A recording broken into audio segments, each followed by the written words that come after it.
Hello everyone and welcome back to Learn English Fluently Academy here on our YouTube channel. And if you're new here to our channel, my name is Precious. Nice to meet you. And for today's lesson, we're focusing on two important parts of speech that will really boost the clarity and precision of your sentences. Verbs and adverbs. Woo. So by the end of this lesson, you'll be able to understand how verbs and adverbs function in sentences and how to use them to convey more meaning in your conversations and writing. So what are you waiting for? Let's get started.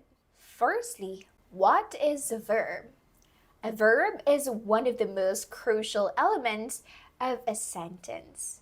It's often called the action word because it describes what a subject is doing. But verbs aren't just about action. They also express states of being, existence, or condition. Now, let's break it down. Action verbs. These describe actions or things that people or things do. For example, run, swim, write, eat. For example, she runs every morning. Next one, state of being verbs. These express conditions or existence. Common examples include forms of the verb to be. We have am, is, as, was, were. For example, he is a teacher. There are also auxiliary verbs, which are helping verbs, like have, do, and will, which assists the main verb to form a verb tense or voice. Let's say, for example, she has eaten breakfast. Understanding how verbs work is essential because they tell us what's happening in the sentence. Without the verb, a sentence wouldn't be complete. Verbs also tells us when something happens. This is known as verb tense. There are three main tenses in English. Number one, we have present tense. Present tense describe actions happening now. For example, she eats dinner at 6 p.m. Past tense. This describes actions that have already happened. For example, she ate dinner at 6 p.m. yesterday. Number three, we have, of course, future tense. This describes action that will happen in the future. For example, she will eat dinner at 6 p.m. tomorrow. Verbs change form depending on the tense, so it's important to know how to conjugate them correctly to convey the right time frame. To convey the right time frame. What is an adverb? An adverb is a word that describes or modifies a verb, adjective, or even another adverb. They give us more information about how, when, where, or to what extent something happens. Let's break down the main types of adverbs. Number one, adverbs of manner. These tells us something is done. For example, she sings beautifully. There you go.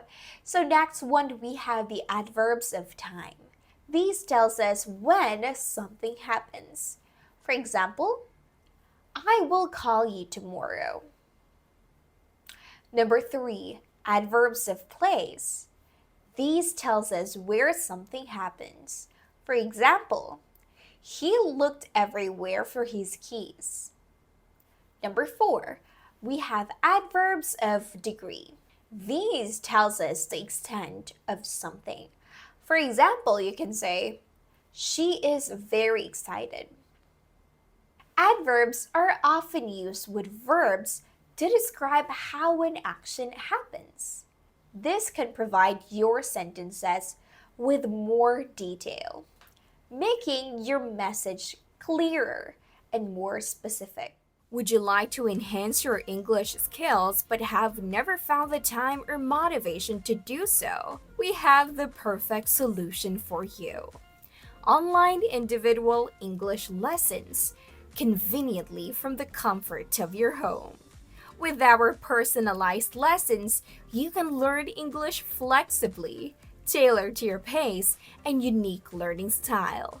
With highly qualified native speaking teachers, we will guide you through every aspect of the English language, from basics to advanced conversation. What are you waiting for? Book your trial lesson now and find the link in the description. Now, let's look at the examples. She runs. Now, let's add an adverb to give more detail about how she runs. She runs quickly. Here, the adverb quickly modifies the verb runs to tell us how the action is performed. Adding adverbs to your sentences can help make them more interesting and, of course, informative. Instead of just stating an action, you can describe it in a greater detail. In English, the placement of adverbs can vary depending on the type of adverb and what it is modifying. However, adverbs typically come, number one, after the adverb, they modify, especially with adverbs of manner. For example, she danced gracefully. Before the verb in cases like adverbs of time or degree. She always arrives on time. Number three, at the beginning or end of a sentence says for emphasis. Tomorrow, I'll go shopping. It is important to note that where you place an adverb can sometimes change emphasis or meaning of the sentence. Now that we've covered the basics of verbs and adverbs, let's practice using them correctly. Below are some of the exercises to test your understanding. Write your answers in the comments section below and I'll be sure to check them out. Let's go on here to exercise number 1. Identifying verbs and adverbs. In the 1, 2, 3, 4, and 5 following sentences, identify the verbs and adverbs. Number 1, she quickly finished her homework. They will travel tomorrow. The cat jumped gracefully onto the table. We often eat at the restaurant. And he plays the guitar beautifully. Now, let's add adverbs to the following sentences. Think of how the action is performed and choose suitable adverb. Number 1, the child smiled. Number 2, they left the room. Number 3, she reads books. Number 4, he talks to his friends. Number 5, the dog barked. Well done, everyone! You've now learned how to identify and use verbs and adverbs in sentences. These two parts of speech are essential for dynamic and meaningful sentences, whether you're writing or speaking. If you found this video helpful, click on the subscribe button and hit on the notification bell so you never miss a lesson. And don't forget to follow us on our social media. Here are those accounts. Thank you so much and I hope to see you again next time. Remember to keep practicing. Bye! Happy learning!